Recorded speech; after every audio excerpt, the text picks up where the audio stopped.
Sepekan jelang Idul Adha, kebutuhan hewan kurban mulai meningkat di berbagai daerah. Namun ketersediaan hewan kurban, terutama sapi, juga harus mendapatkan perhatian dari bahaya penyakit mulut dan kuku. Untuk itu, anggota Komisi 4 DPR, Firman Subagio, meminta kepada pemerintah untuk turun langsung memastikan sapi yang dijual untuk kurban sudah bebas dari penyakit mulut dan kuku.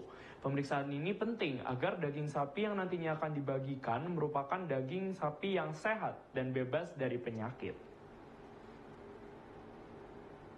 Jelang Hari Raya Idul Adha 2025, anggota Komisi 4 DPR RI Firman Subagio meminta pemerintah melakukan pemeriksaan kesehatan dan vaksinasi hewan kurban secara menyeluruh.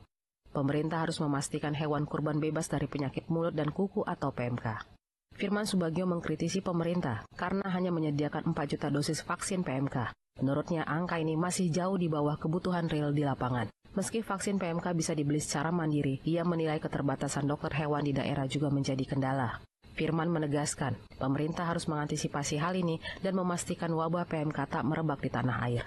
Populasi sapi di Indonesia ini besar. Saya contohkan, di salah satu kabupaten di dapil saya saja itu jumlahnya 28.000, itu populasinya.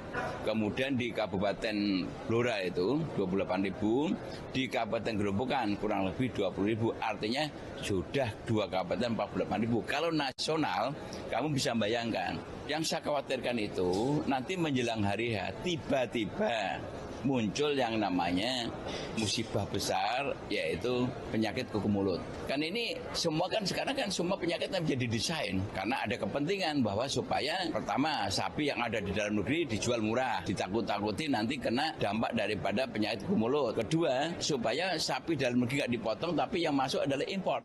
Selain itu, Firman mendorong Badan Karantina Indonesia serta Ditjen Peternakan dan Kesehatan Hewan Kementerian Pertanian segera memberikan sosialisasi kepada masyarakat terkait lokasi vaksin PMK. Menurutnya, penambahan dokter hewan di tiap kabupaten atau kota perlu dilakukan untuk mencegah penyebaran PMK. Ajib dan Bani TVR Parlemen melaporkan.